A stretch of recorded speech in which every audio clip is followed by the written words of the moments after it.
to the Princess K talk show, which talks about life and relationships and everything in between. I haven't uploaded for a while. I'm so sorry. I got a little bit busy.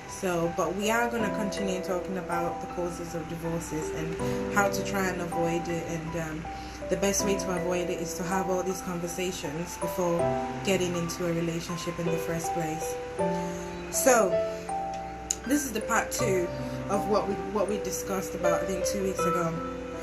So the first point is unrealistic expectations. We all have expectations when we want to get into a relationship or when we want to get into marriage with somebody. We all have a certain expectation of that person. But these expectations can put a strain on the other person, leaving them feeling let down and setting your spouse up for failure, which leads to a divorce.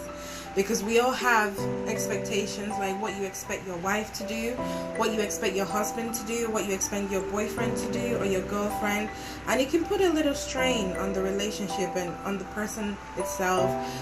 So we should try and not have unrealistic expectations and make sure that our expectations are realistic, and to make sure that it's something that one can do and pursue.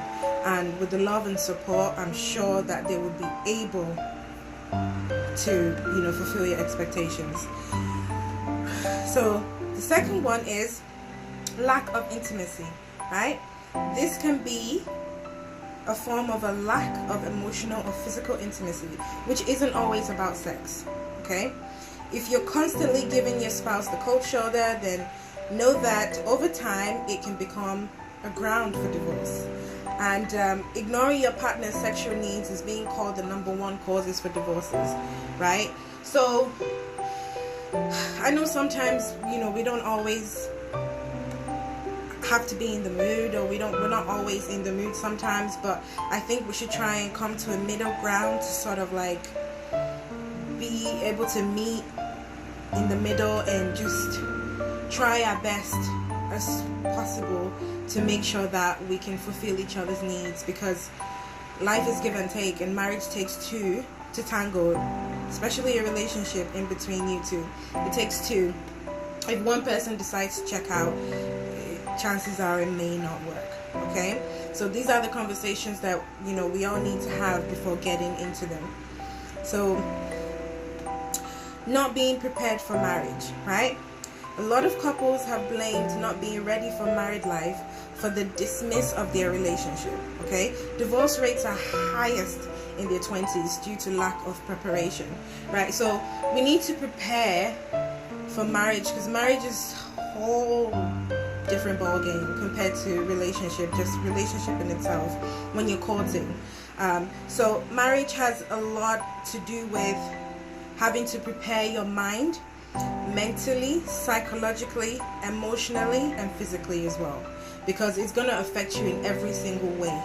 If you're not careful, if the marriage doesn't work or it breaks down, it can affect you in trying to relate to someone else, or trying to get into a relationship with somebody else, or trying something new.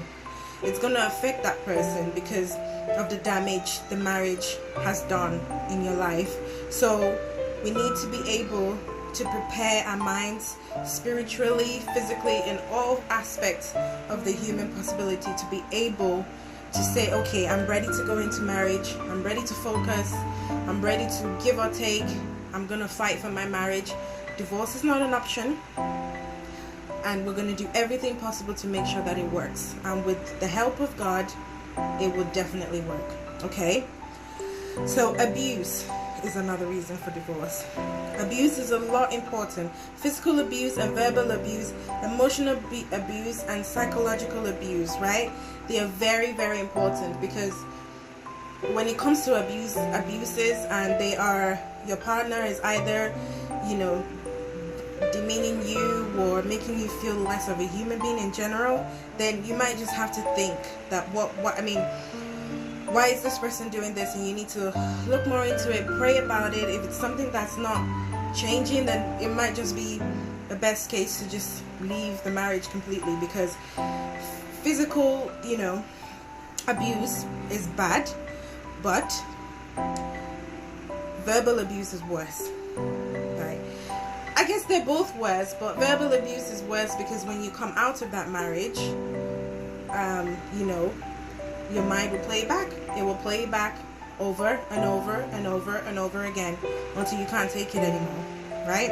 So it's very important to make sure that who you're getting married to is the right person for you, so as to avoid all this, because marriage is not a bed of roses. Living together with somebody, it takes a whole lot out of you. It takes a lot of commitment. So we really, really, really need to be very, very careful who we get married to. Okay, so the last and final point is differences in sexual libidos, right? We all have different libidos. Many men want more sex than women, and if couples have different levels of sexual libidos, then it will cause problems on their relationship. So for example, if the wife likes to have sex like twice in a week and the husband loves to have sex like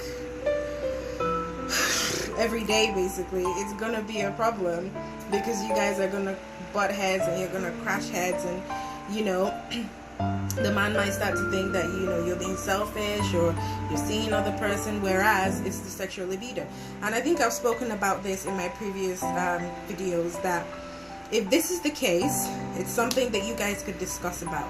There's so many herbal stuff that women can take, even men can take.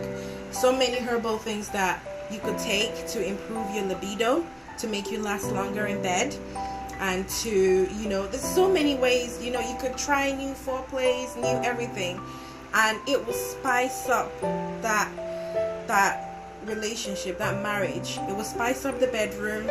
Try new things, you know, be open-minded. But if you're not open-minded and you're narrow-minded, then it might cause, that can definitely cause the man to cheat, for sure, and that can also cause the woman to cheat as well. So it's both ways, and it's something you guys need to discuss about. And you know, just marriage is compromise. You have to come to a middle ground and make sure that you make it work. And it's not easy. Life in itself is not easy, let alone marriage. So we really have to be careful and discuss about these things before going into them, so you know what you're expecting and you know what you want. So thank you ever so much for listening. I am almost past time, so thank you ever so much for listening, and I will be back in a week's time to talk about the third part of the causes of divorces. It's endless. It's so many reasons. Even there are going to be some reasons for divorces that aren't even listed, okay, that are not even listed in my list. But that's why you got to talk about it. You got to pray about it. You got to do everything possible to make sure that you're making the right decision, because I'm telling you, even when you get married and then you divorce, it's going to affect you. It's going to affect your relationships. It's going to affect your children. So, you know, we really, really have to make sure that we think about it. And there's no need to rush into relationships, let alone marriage. You need to think about it very well and think about what you want, because we all have choice to make. So thank you so much, and I will see you next week. Have a lovely day, and